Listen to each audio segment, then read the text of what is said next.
എല്ലാ കൂട്ടുകാർക്കും കടുങ്കാപ്പിയിലേക്ക് സ്വാഗതം. ഇന്ന് നമുക്കൊരു പച്ചമാങ്ങ ക്യാരറ്റ് അച്ചാർ തയ്യാറാക്കിയാലോ?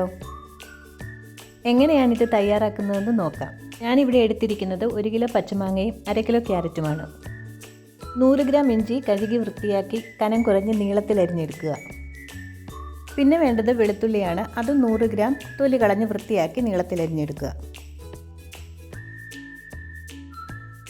ഇനി വേണ്ടത് പച്ചമുളകാണ്.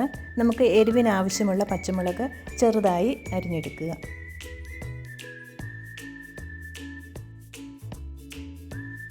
കഴുകി വൃത്തിയാക്കിയ ക്യാരറ്റ് നീളത്തിൽ അരിഞ്ഞെടുക്കുക.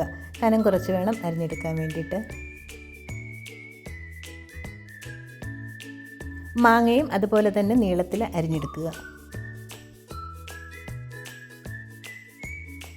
ഇനി അടുപ്പത്ത് ഒരു ചട്ടി വെച്ച് ചൂടാക്കുക.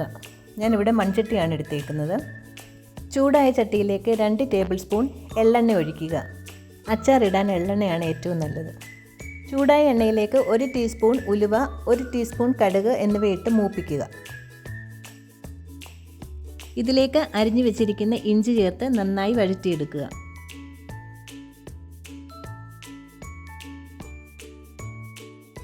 ഇതിലേക്ക് വെളുത്തുള്ളി ചേർത്ത് ഒന്ന് വഴറ്റിയെടുക്കുക.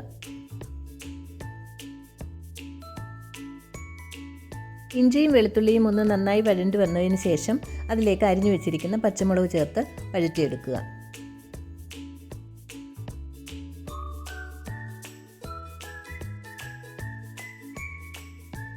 ഈ സമയം നമുക്ക് ആവശ്യമുള്ളത്രയും കറിവേപ്പിലയും ഇതിലേക്ക് ചേർത്ത് കൊടുക്കാം.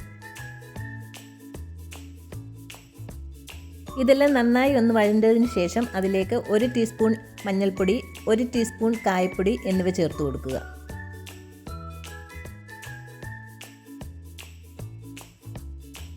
ഈ സമയം തന്നെ നമുക്ക് ആവശ്യമുള്ളത്രയും ഉപ്പും ചേർത്ത് കൊടുക്കാം. ഇതെല്ലാം നന്നായി ഒന്ന് ഇളക്കിയതിന് ശേഷം ഇതിലേക്ക് 1 കപ്പ് വിനാഗിരി ചേർത്ത് കൊടുക്കുക. വിനാഗിരി ചേർത്ത് ഒന്ന് തിളച്ച് വരുമ്പോഴത്തേക്ക് ഇതിലേക്ക് നമ്മൾ അരിഞ്ഞു വെച്ചിരിക്കുന്ന ക്യാരറ്റ് ചേർത്ത് കൊടുക്കുക. ക്യാരറ്റ് ചേർത്ത് നന്നായി ഒന്ന് മിക്സ് ചെയ്തതിന് ശേഷം സ്റ്റൗ ഓഫ് ചെയ്യുക.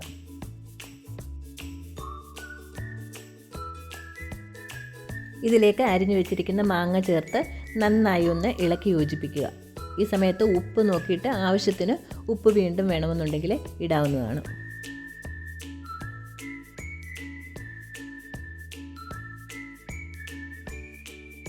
അങ്ങനെ നമ്മുടെ പച്ചമാങ്ങ ക്യാരറ്റ് അച്ചാർ തയ്യാറായിരിക്കുകയാണ്. ഒരിക്കൽ കഴിച്ചാൽ വീണ്ടും വീണ്ടും കഴിച്ചു പോകുന്നത്ര സൂപ്പർ ടേസ്റ്റാണ് ഈ അച്ചാറിന്. ഇന്നത്തെ ഈ റെസിപ്പി നിങ്ങൾക്ക് ഇഷ്ടമായാൽ ലൈക്ക് ചെയ്യാനും കമൻറ്റ് ചെയ്യാനും മറക്കരുത്. കൂടാതെ ഒന്ന് സബ്സ്ക്രൈബും കൂടി ചെയ്തേക്കണേ. അതിൻ്റെ കൂടെ ആ ബെല്ലൈക്കണൂടെ ഒന്ന് പ്രസ് ചെയ്തേക്കണേ. അപ്പോൾ മറ്റൊരു വീഡിയോയുമായി വീണ്ടും കാണാം. അതുവരേക്കും ബൈ ബൈ.